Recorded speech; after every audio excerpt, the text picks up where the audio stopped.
Most disturbing warning signs, Iceberg Volume 2, Abyssal Detective. 24 incidents, 7 levels. Okay, I've spent hours going through the most disturbing signs ever discovered. We'll start with the Dude, sounds so boring, but I bet it's actually going to be really good. unsettling ones and work our way down to signs so shocking you'll never look at them the same way again. Oh, it's just a sign, though. Like, how long could this take? Level 1. Golf Club. During the Blitz, Richmond Golf Club issued 7 new rules to prevent a game being ruined by a bomb. The club was a popular place for locals in Surrey, London, but by the autumn of 1940, it was caught in the middle of one of the most intense bombing campaigns in British history. Over 1,000 bombs had already fallen across the Richmond area, yet the course inexplicably stayed open. The owners were 1,000 bombs? You know how much damage 1,000 bombs would so do? determined to let people keep playing that they came up with a new solution. We're gonna golf through the bombing? A set of rules. The rules stated that players could take cover during a raid. Oh my god. What? During gun... Bro, it's golfing. Give it up. Come back next week. Without a penalty stroke for leaving the course. Once the attack passed, play was to resume from wherever Bro, what if someone died? they had stopped.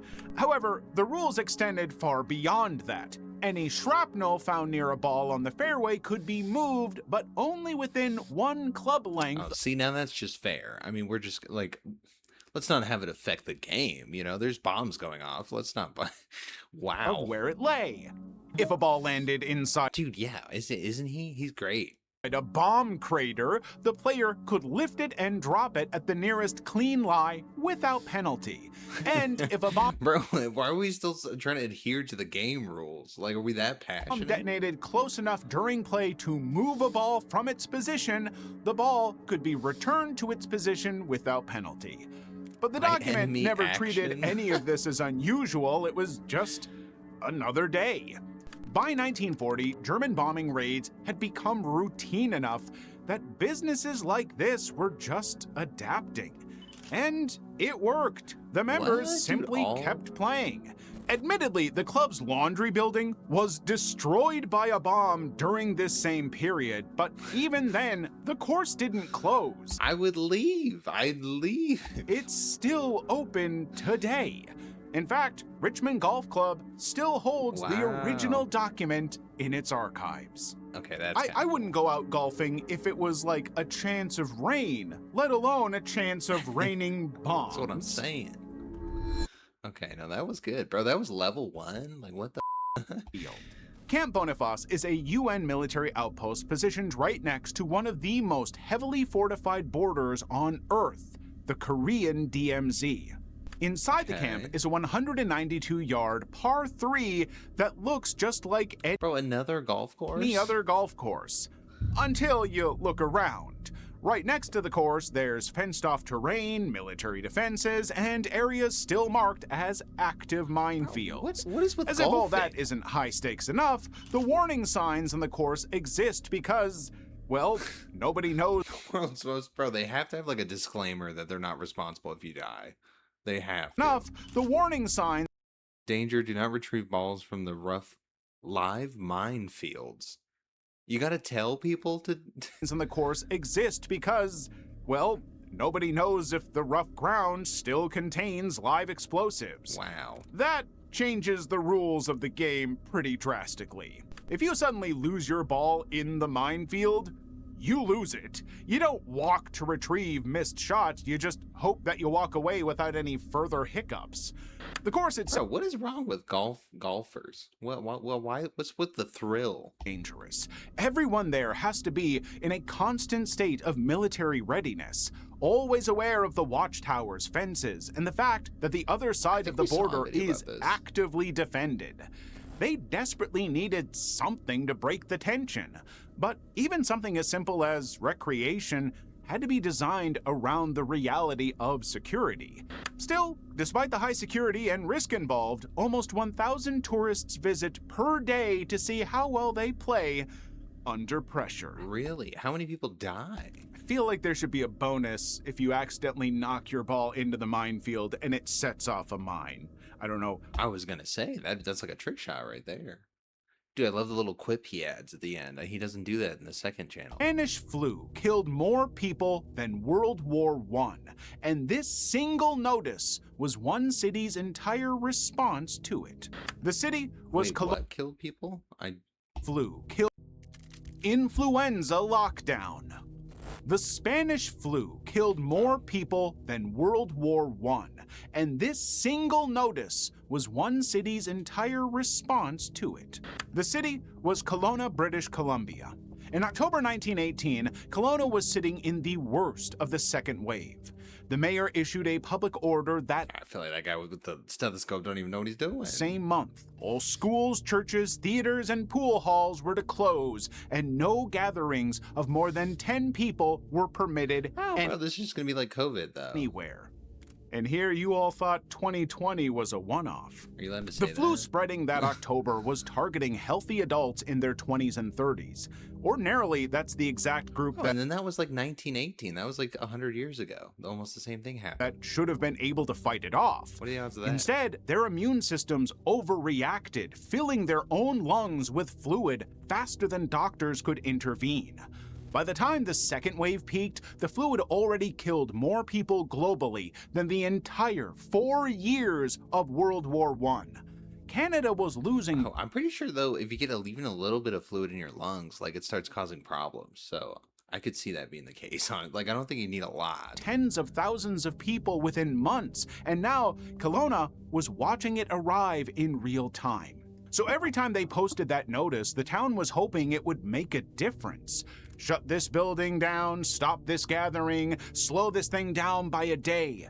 With no vaccines or medicine available, a printed order nailed to a wall was the only tool the city government had. The restrictions were eventually lifted when the wave broke, but the pandemic didn't end until 1919. This notice is what that was only a year later. remains of the fight against one of the Okay, I feel like honestly 2020 was way more intense than this. deadliest outbreaks in history. In the soil. Sweden has an abandoned factory so toxic that they set up a warning sign. If you enter this building, the poison can follow you home. The factory in Wow. question is Niham Sulfite Mill in That'll Isfit. keep me out. For almost 100 years, this place was responsible for pulp production, chemical processing, and waste dumped straight into the soil. But when it finally Wow. shut down, nobody bothered to clean it up. Who thought soil dumping it in the soil would be a good idea at all? Like Build- that's so much worse than the water, no? Things were left standing, and so was everything underneath. An investigation revealed tons of dioxins, arsenic, lead, and numerous other toxic heavy metals throughout the soil. What's worse, the site itself made it very easy to get exposed.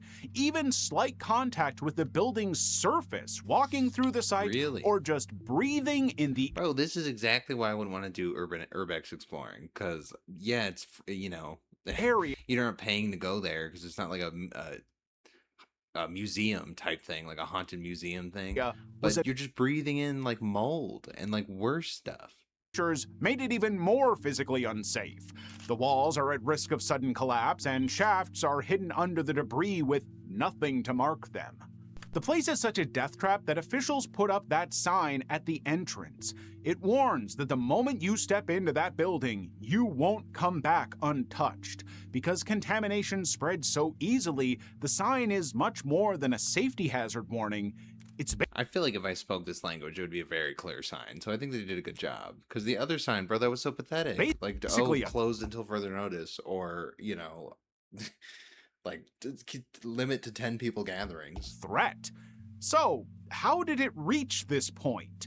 Well, the answer lies in the 100 years of industrial waste left unmanaged.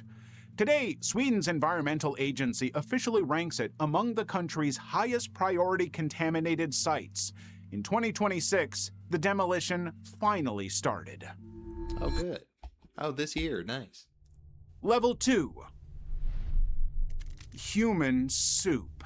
Japan has a tourist attraction that may look like a dream, but in reality, it's a threat. All because of a sign located near the hot springs are too hot. You get cooked. hot spring. Like literally. Umijigoku, or Sea Hell, sits in Beppu, a city in southern Japan with more hot springs per square meter than almost anywhere else on the planet.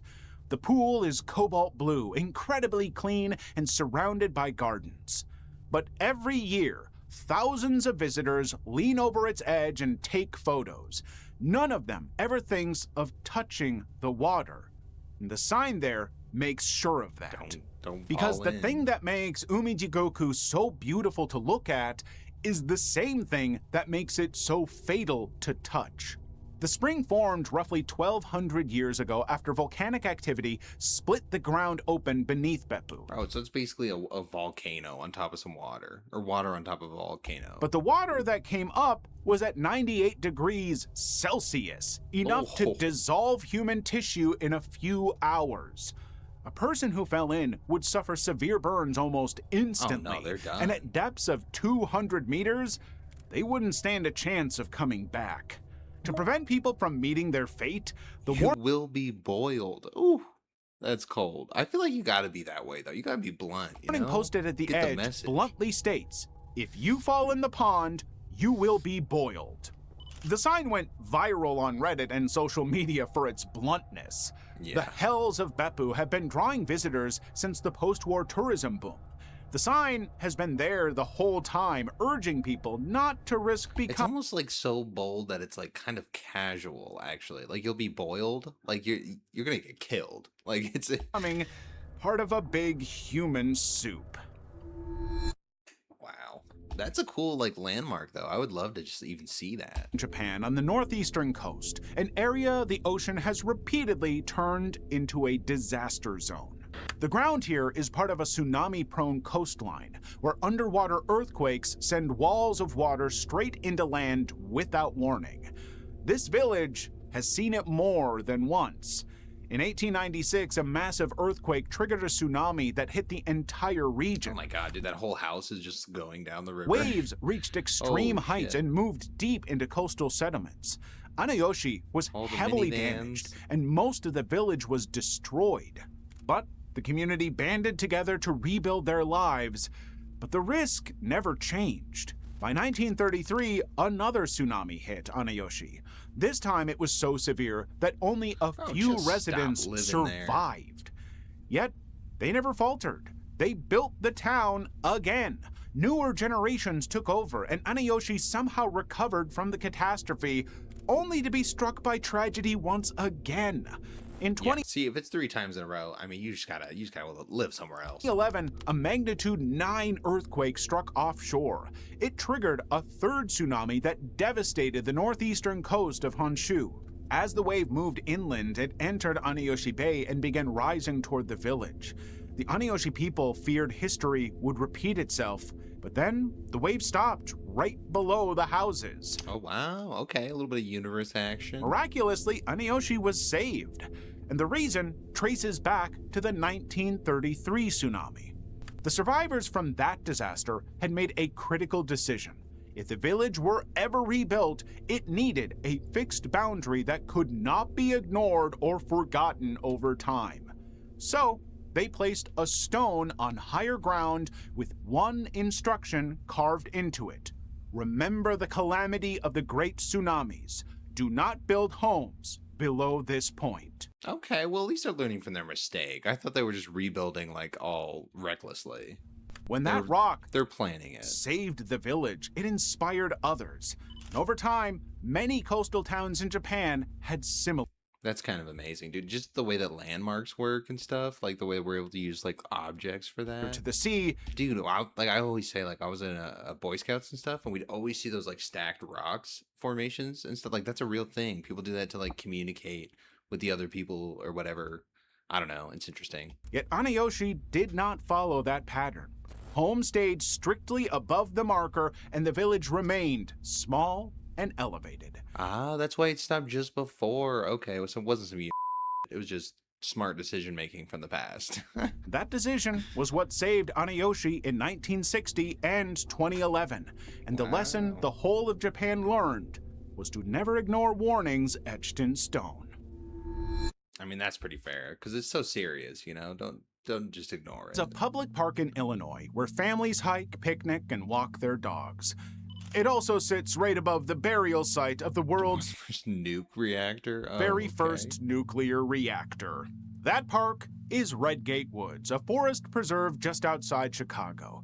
But very few people know about its complicated history. In 1943, the U.S. government secretly turned part of Redgate Woods into a Manhattan Project research site known as Site A. For years, officials used the site to run classified experiments with multiple nuclear reactors. Now, the experiment... Are there people living here, or these are just like factories only? Because then I guess it's kind of okay. But if there's like homes... eventually ended in the 1950s, yet nobody came to clean it up. Instead, they demolished the reactors and buried everything on site, including the remains, the equipment, and the radioactive waste. Wow. All of it went into the ground, Bro, you know the day they like had to leave, and they were just like, yeah, it's underground. And they're just like, yeah, leave it. Fuck it. It's not gonna matter. With concrete and marked as Plot M. A granite marker now stands over the site. It reads, "Caution, do not dig. Buried in this area is radioactive material." Blunt, but effective. But here's the strange part. The original sign once read, "Grave Danger." Now, at some point, someone chiseled the word grave right out of the stone, and to this day, nobody knows who did it or why. For decades, authorities assumed the concrete cap would hold, but by the 1970s, monitoring wells began detecting traces of radioactive material leaking into ground. I was gonna say, I don't think burying it like does enough. I think that's why we don't just do that. Like it would just be fine. Water. To clean it up, 500 cubic yards of contaminated soil had to be removed and shipped across the country. Today, the government says it's safe. Families still walk those trails right above the same ground. Yeah, no, it's not. No, it's not. It's gonna take a long time for the effects, but no, it's not safe. Okay. That's just bad. That's just the government's bad right there. 3. The shipwreck.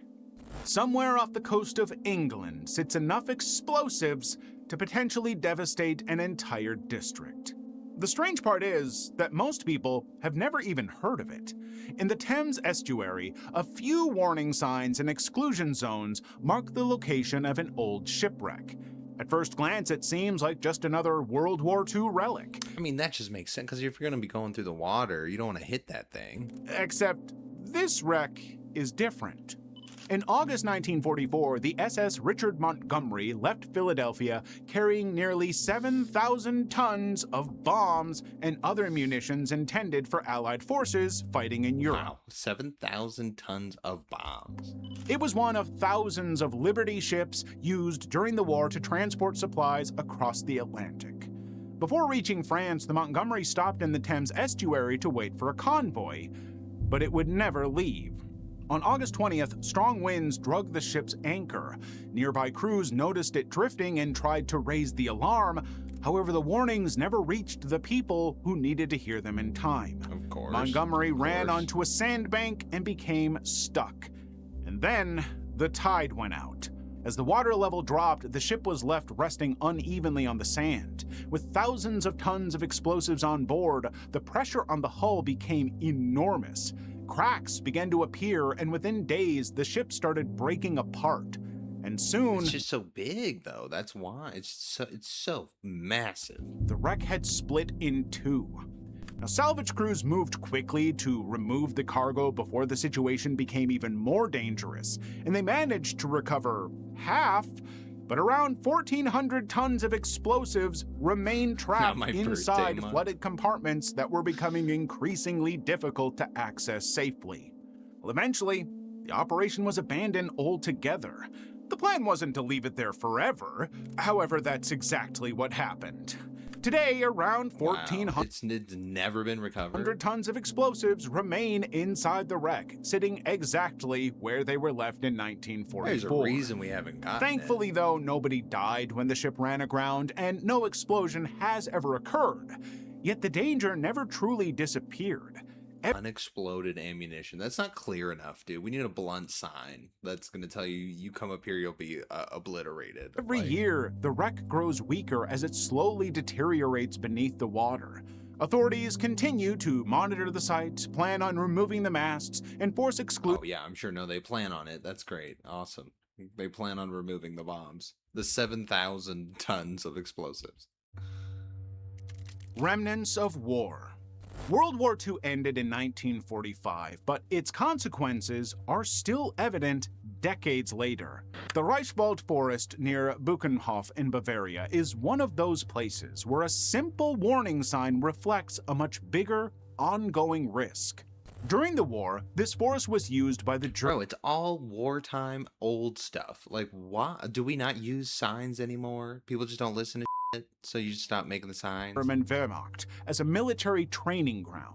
Soldiers practiced with live artillery, grenades, and small arms fire, meaning real explosives were regularly used across the landscape. That's ridiculous, dude. Is there not just a better way to simulate training than to, like, pretend? Like, literally pretend? They were doing that in the California thing, too, recently, where it was, like, super loud and it woke everyone up. Military training there. Over time, the forest accumulated decades of repeated military activity by two armies without anyone bothering to clean up what was left behind. Bro, that's just the government, dude. We know. That's how the government be. They just and move on. Under soil, covered by vegetation, or slowly shifted by rain and erosion. Years later, when forestry workers and maintenance teams arrived, they began to find dangerous remnants. Suddenly, old shells, grenades, and ammunition were in the training field from all the shots they were firing and didn't clean up at all. Dude, no, that just makes sense.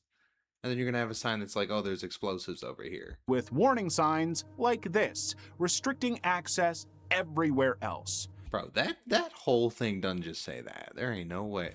Even today, people are still finding new unexploded artillery while doing routine work in the forest. So, when visiting, do not step off. Bro, someone just blame the military, though. Like, what? Y'all gotta be responsible for your too. You just didn't clean up. That's a problem. Or wander away from the path. There is a very small chance you might set off the entire. That would be insane. Well, then the government would finally do something about it. Maybe. Warnings. A single piece of paper that dropped over a battlefield in Kosovo in 1999 carried a message that would that's hard, dude. You can hide, but NATO forces still see you. Blur That's some James Bond line shit. Between warning and threat. During the Kosovo War, NATO distributed leaflets to the Yugoslav army as part of Operation Allied Force. These leaflets were highly detailed.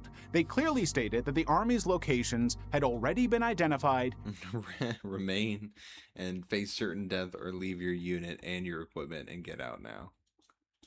Wow. If you choose to stay, NATO forces will relentlessly attack you with many different weapon systems from many different nations. This is just like the hardest threat ever. Stop following someone's orders to commit genocide and other atrocities against the civilians. You are responsible for your own actions and ultimately will be held accountable. The choice is yours, NATO. And that's kind of hard, dude. That's like NATO order. Would question whether staying in place was still a good idea since their position was known to the opposing side. Some of the messages directly referenced their targets with uncomfortable detail and specificity. There was no reason to doubt it. But it didn't matter either way. NATO had already planned this whole thing out. While the Yugoslavians were making sense of the threat, they did tell you in advance that it was going to happen. NATO was actively leading bombing campaigns across Kosovo and Serbia. They were essentially delivering the warning while executing the consequence.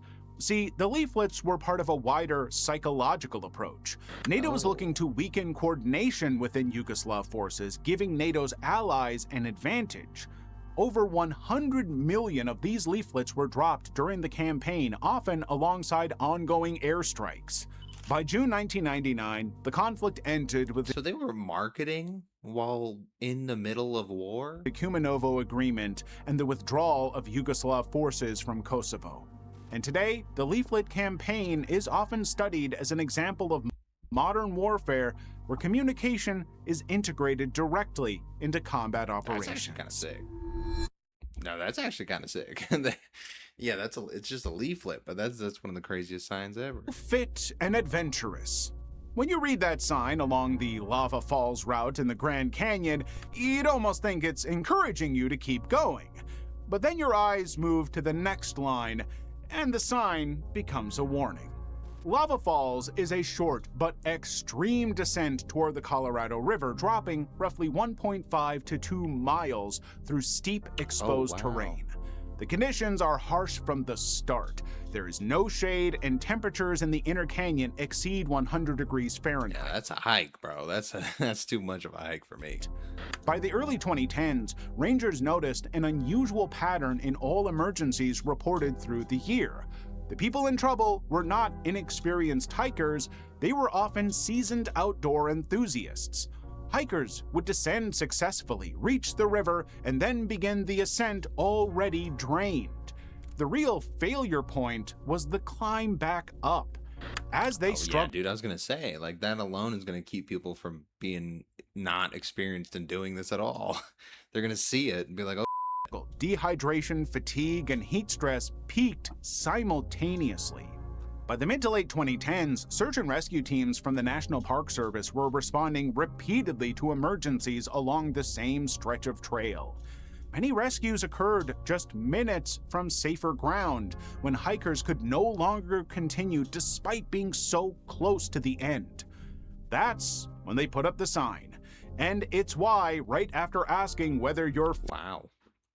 You fit the profile of 3 deaths within a year and endless injuries. Fit, the warning sign says, you fit the profile. Wow, most heat-related deaths occur not far from this sign, 15 minutes from the top. Of 3 deaths within a year and endless injuries. Bro, that's how you do it, though. You gotta make a sign like blunt like that. There's no other way people are gonna listen to it. That's why stop signs work, bro. It's just huge red and it says stop.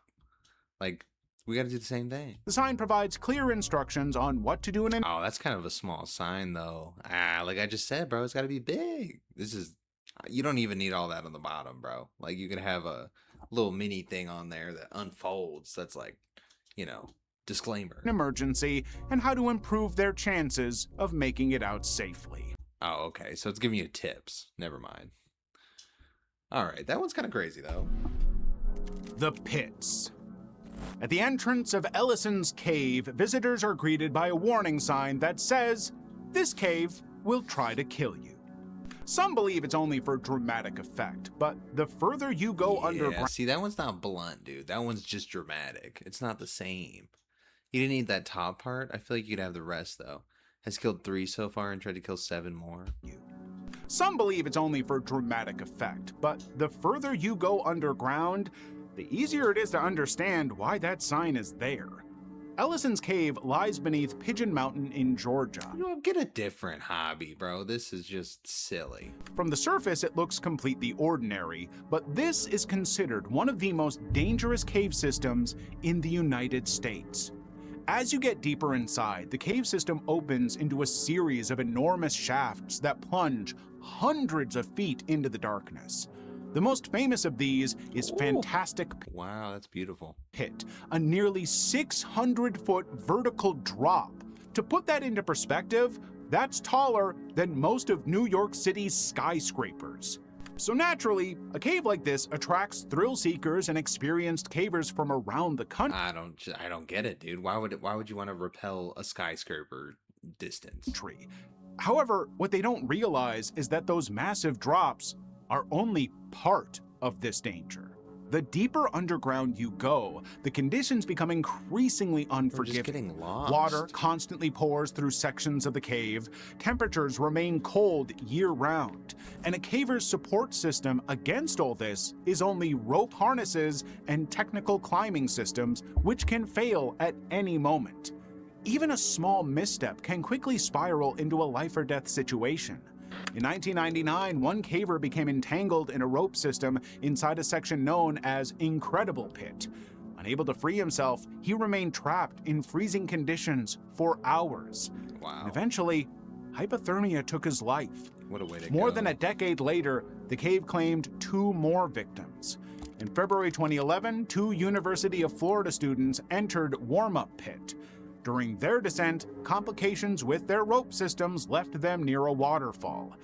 At first, it seemed like a manageable delay. However, the cold spray continuously soaked their clothing and drained their body heat. Rescue teams rushed to reach them. Dude, that just seems awful, doing the climb at all or the rappelling at all, and then it's raining, it's terrible conditions. Yet the cave's conditions were working against everyone involved, and neither of the students could survive.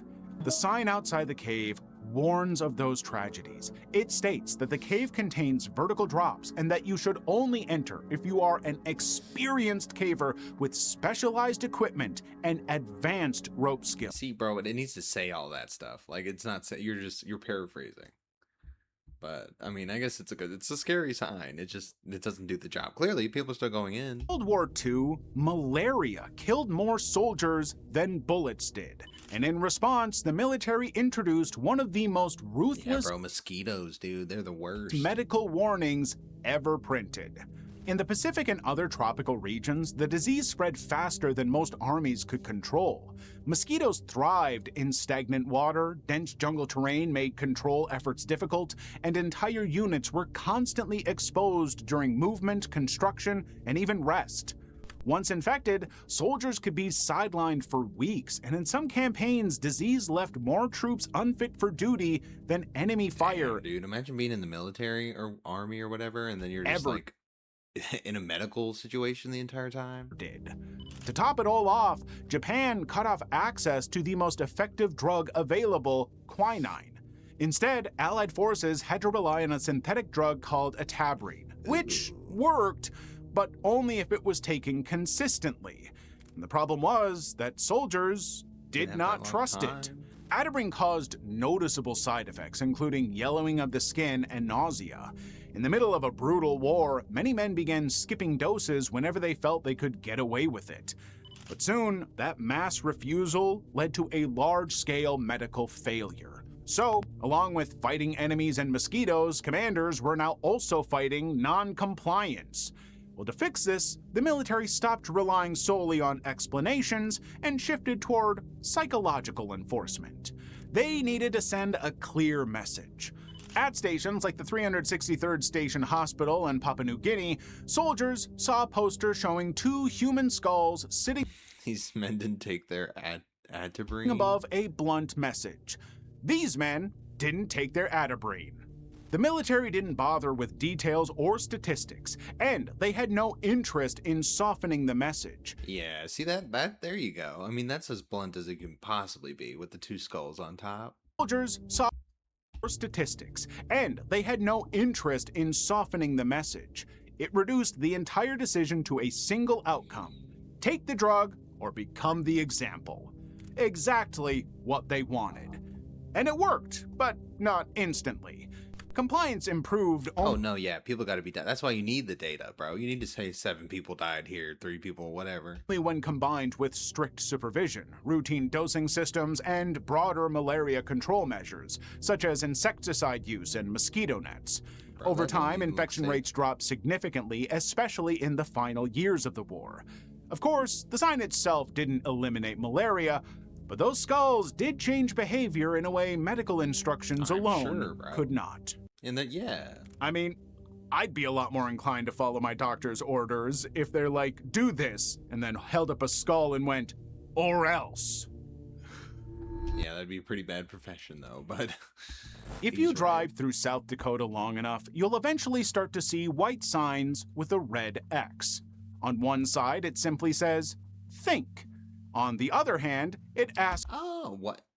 Wait, where? Dakota long enough, you'll eventually start to see white signs with a red X. On one side, it simply says, think. On the other hand, it asks you a troubling question, why die?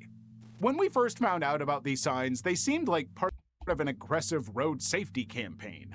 However, upon digging deeper, we found their purpose to be far more unsettling. Each marker stands at the location of a fatal traffic accident. That's actually really crazy. That's a really good visual, though. That would deter people from, you know, dying more. Or in other words, every sign represents a life that ended on that exact stretch of road. By 1979, it had become such a problem that state officials were looking for ways to reduce traffic deaths. At the time, many fatal crashes were linked to drunk driving, speeding, distracted driving, and failure to wear Driving is so easy. That's only things that can cause an accident. seat belts. Traditional safety campaigns were already everywhere, yet nobody ever paid attention to them. So authorities decided to try a different approach. Instead of warning motorists about a potential hazard ahead, they decided to place reminders at locations where tragedy had already occurred.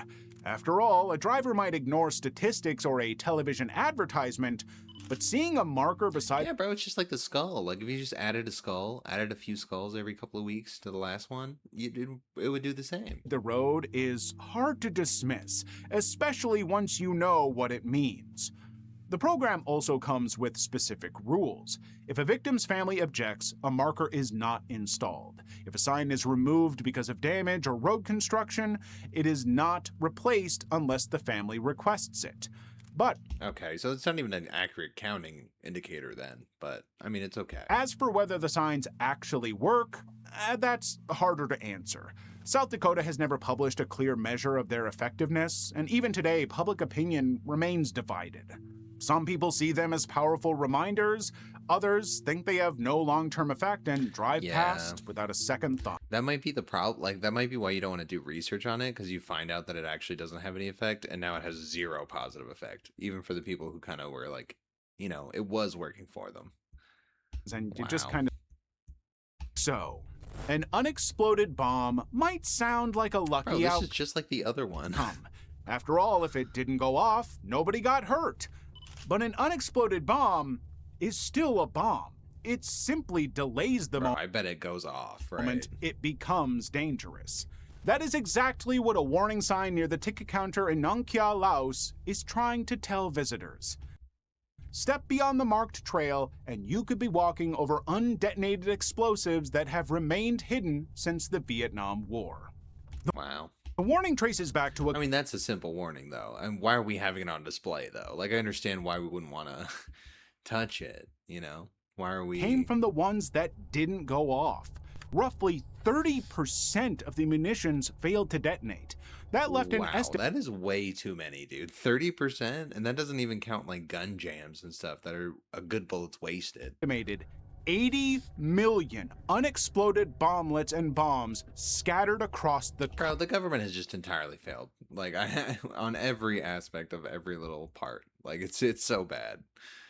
And then to the point where you can metal detect for military equipment, I guess. That's insane. bringing people into contact with weapons dropped more than 50 years ago. What makes the situation especially unsettling is how peaceful the landscape looks today. Nong Kea is famous for its dramatic limestone mountains, river views, and hiking trails. Visitors come for the scenery, often unaware that some of the surrounding land remains unsafe. Oh, of course, because they don't tell you any of that before you get there and you see this sign, and then you're like, oh, that's how they do it here. That's crazy. I just don't get that. I don't know why you would want to even— that's not even that cool looking, you know? And then you know it's dangerous, potentially, so you don't care about the citizens? That's the vibe I get. The rogue waves. Peggy's Cove in Nova Scotia looks like the perfect place for a proposal. There's the lighthouse, the ocean, the crashing waves, and a view that looks straight out of a postcard. At least until you notice the warning sign that reads, "Injury and death have rewarded careless sightseers here." Ew, I don't really care for that one, dude. Reads, I feel like nobody's gonna listen to that. That's why the birds are all over it. Is that bird? that isn't an exaggeration. In fact, the sign was installed because the same tragedy kept happening. You people falling from the top of here taking a picture. And unfortunately, the setup is always the same. Tourists arrive and see a calm ocean stretching toward the horizon. The rocks look flat, solid, and safe enough to walk on. And naturally, many people move closer to Oh, we just saw a video on this place where they were trying to get the guy out. the It was water literally to the get a same better place. view or take a photo. And that's when they enter the danger zone. What tourists don't The know tide is that is the too Atlantic much. Ocean around Peggy Cove is unpredictable. While most waves break where you'd expect them to, every so often, a much larger wave suddenly surges forward. Those rogue waves can rush well beyond the normal waterline and catch people completely off guard. But the scariest thing is that there is no obvious warnings before they arrive. One moment the rocks are dry, next they're underwater. The rocks themselves make this— Wow. Okay. It wasn't the exact same place, I guess. It wasn't even the waves that came up. It was like the water just stirred. So there was like a current inside it and it got pulled in. Situation even worse. Years of wave action have made the granite smooth, while algae creates an almost invisible— Yeah, it looks very walkable. Slippery layer across the surface. And once someone falls, the ocean usually takes over. Over the years, numerous visitors have been swept into the Atlantic this— Oh, bro, I'm sure. Like, people are just silly, though. It's just like that demolition video that I keep thinking about that one because it keeps coming up. Safety patrols monitor the area. Viewing platforms were built to give visitors a safer place to enjoy the scenery. Still, the rescues continue. Bro, there's been safer places for them to enjoy it from. That's why they haven't chosen those. They don't care So do about the that. fatalities. In one recent incident, 2 brothers were standing on the rocks when a wave swept them out to sea. One was rescued. Oh, yeah, dude. Old dudes like this, it's not going to go well, man. You're not going to be able to get up off the floor type. You're going to be, like, vertically flattened by the water and now, like, disoriented. And the other died despite a massive search effort involving rescue crews, helicopters, boats, and local responders. So the next time you visit Peggy's Cove, beware of the signs. Okay, I doubt I'm going to be going to Peggy's Cove, though. Memorial All the other people are going to be there falling in, and I don't want to be around there. or warning. In 2017, Maui witnessed the largest search operation in years. Yet days after, it ended with a memorial plaque and a permanent warning. That plaque sits near the Olivine Pool. Memorial plaque That? Never turn your back. and a permanent warning. Never turn your back to Mother Nature, or this could be your last memory. That plaque sits near the Olivine Pools on Maui's west coast, an area that looks calm from a distance but behaves very differently up close. The shoreline is made of sharp volcanic rock with I would not want to be over here, bro. For the same reason, because of the tide. natural pools carved into it over time. It attracts visitors constantly because it looks safe enough to explore, and it's close enough to the ocean to feel accessible. But of course, that sense of safety is misleading. Up close, the rocks are slippery, and the My bad. That's exactly what I'm talking about, bro. That would slam you into there, and you get knocked out for one, and then your body'd be all torn up. ocean moves of its own accord. But even more troubling, there is no pattern. Most of the time, waves follow a rhythm that feels— Bro, I just don't know why we got to be putting signs up in every body of water so that people don't jump in and drown themselves. January 23rd, 2017, Steven Espinosa was visiting from Utah with a companion. They had moved onto the rocks to take photos, and before they could move back to land, a massive wave suddenly pushed across the rock line. Bro, that's what I'm saying. She done for, bro. Like, what? I just don't get it. Is it for a photo? Is it for the experience? You gotta get airlifted out, and you don't even make it. He was never found. That's so sad. To a wave pool. Boy, that is not good. Bro, all these are about natural disasters and then just humans being too stupid to figure out not to do it. So they need a sign. The death roll. This warning sign at Nooksack Falls does more than tell visitors to stay behind the fence. It delivers a clear, deeply unsettling message. Ignore the warning, and your name could become the next added to the list. Okay, that one's a little cringy. But Stay behind wait. the fence.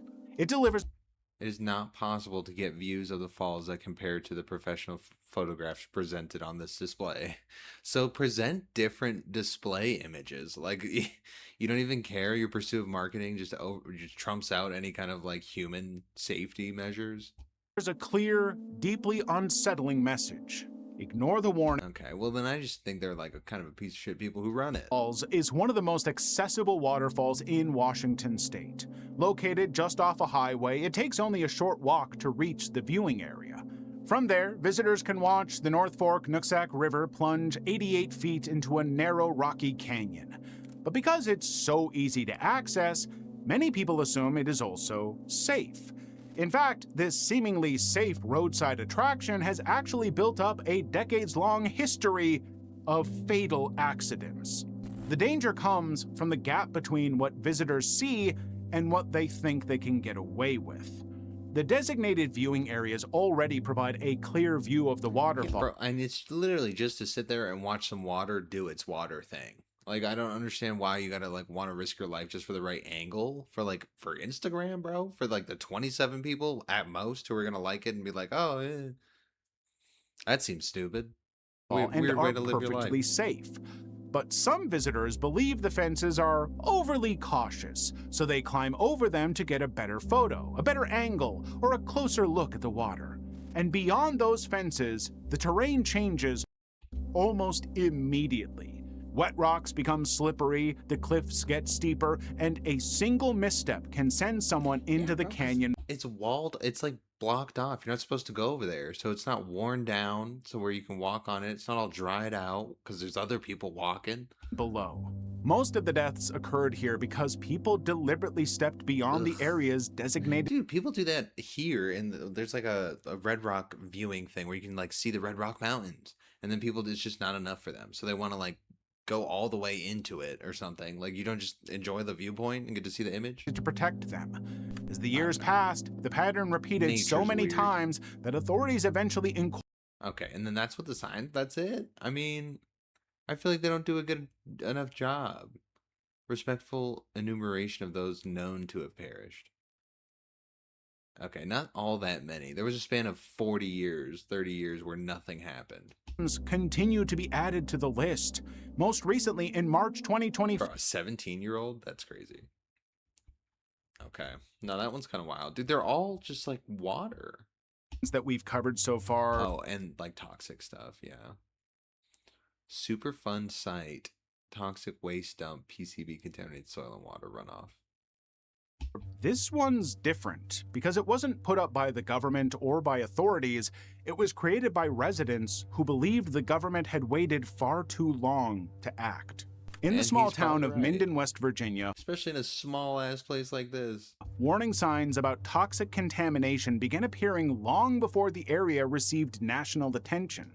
The signs warned visitors about polluted soil, contaminated runoff, and a possible health crisis that locals felt had been unfolding for decades. See, back in the 1970s, a company called Schaefer Equipment handled electronic equipment containing polychlorinated biphenyls, or PCBs. Now, at the time, PCBs were often treated as routine waste. These contaminated oils were dumped into local disposal sites or even sprayed on roads for dust control. What seemed like a convenient solution at the time created a problem that would outlive the company itself. PCBs were later linked to serious health risks, including cancer. And for years, flooding and runoff had carried them through creeks, sediments, yards, and other parts of the community. It's that old, though? Like, it's been this long and they haven't... That guy's right, then. Like, you don't even have to know much. You know that this has been there too long. Community. As years passed, a different pattern began attracting attention. Residents started compiling their own lists of friends, neighbors, and family members who had developed cancer. Oh, some community activists... Bro, and they had to figure out that it was like that? You guys knew, and you couldn't just, like, relay it to them with a sign or something, bro? Claimed they could name hundreds of cases connected to the town. What's worse, the EPA returned multiple times to remove thousands of tons of contaminated soil, only for additional contamination to be discovered later. The contamination just kept growing. Bro, the government's so disappointing, bro. That's all I get from this video, man. People living there. It's so unfortunate. And then in West Virginia, bro, like, it's already bad. Australia was facing prolonged drought, record-breaking heat, and extremely dry. Oh wait, what place? Survival depends on leaving the area entirely. By 2019, much of southeastern Australia was facing prolonged drought, record-breaking heat, and extremely dry vegetation.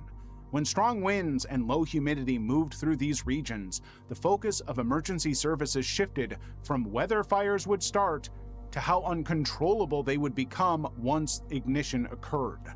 After all, dry forests, grasslands, and scrublands Is this gonna be the smoky sign when it's like the risk of fire? not fight the weather. Once a blaze Wildfires? begins, it can accelerate faster than vehicles can travel on open roads. Winds can carry burning embers kilometers ahead of the main fire front, igniting new fires in completely separate locations. Sudden wind changes can also redirect flames without warning, disrupting containment lines and blocking planned escape routes. During the 2019 and I feel like this is like in 50, 75 years when they're like, oh, remember when we used to do controlled burns? Like, that's such a crazy practice. 20 Black Summer There's gotta bushfires, be a better these way. conditions appeared repeatedly across New South Wales, Victoria, and Queensland. Multiple regions recorded extreme and catastrophic fire danger ratings as dozens of fires burned What kind of a sign are you going to put that's going to stop people from fatalities, not to mention leaving thousands with serious health problems. The system was overhauled after like the Australia's air, Black maybe? Saturday fires, which killed 173 people on a single day, rated as catastrophic. The highest level on scale was added directly in response to that event, and authorities now use the rating to trigger mandatory evacuations before a fire starts. Oh, that's good. Oh, that was barely a sign, though. The stop sign. On April 6, 2018, a junior hockey team, the Humboldt Broncos, was traveling through the intersection of highways 35 and 335 near Armley. Just as it reached the cross-section, a semi-trailer suddenly entered from the opposite direction. The truck collided with the team's bus at high speed. 16 people lost their lives, and 13 others suffered brutal injuries. Wow. Investigators later confirmed there were no mechanical failures or visibility issues involved. The crash was simply the result of the truck failing to respect Oh my God. the marked stop sign. In fact, the location itself was a major reason any of this happened. Oh, that is the worst, because every time I'm coming to a place where I know I don't have the stop sign, and I know they gotta stop, even if I see somebody come, they're coming in hot, and I'm gonna slow down anyway. Like, I don't have a stop sign, yeah, but you're coming in like you don't either, you know? I hate stop In fact, signs. the location itself was a major reason any of this happened. Rural intersections like this one often sit on long, straight stretches of road where drivers can maintain high speeds for extended. Oh yeah, dude, no, and they just zone out, they drug out, or they fall asleep.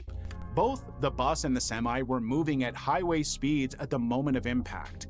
There was almost no time or distance for braking once the vehicles entered the same space.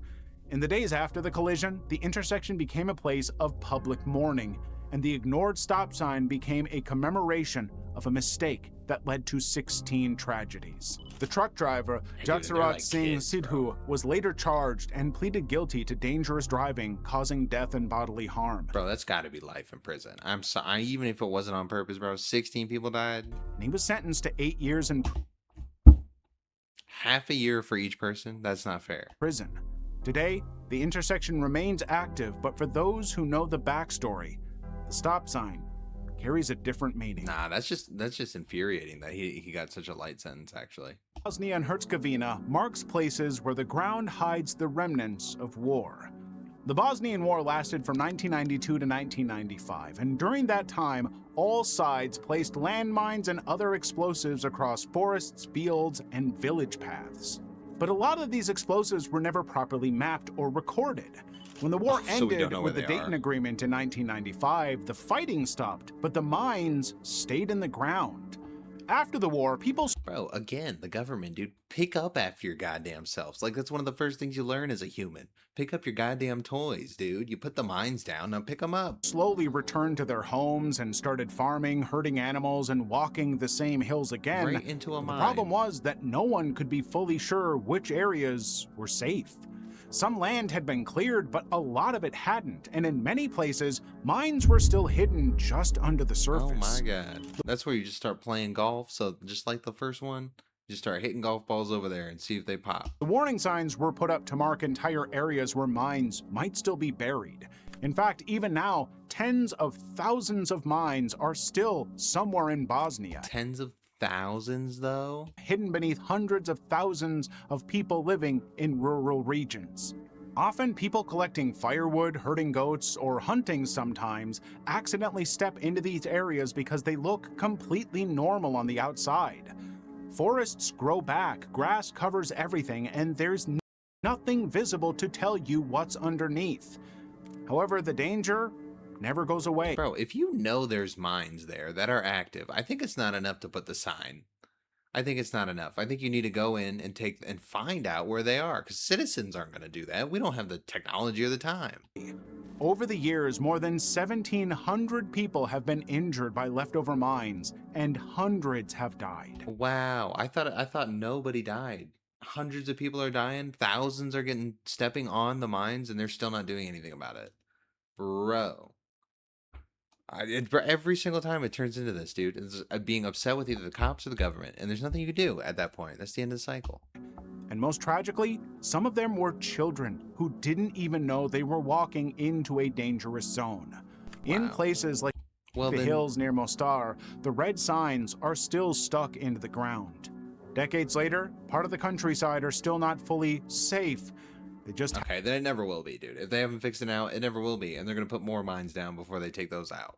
I swear. Jeez. How infuriating, dude. Nuclear forest.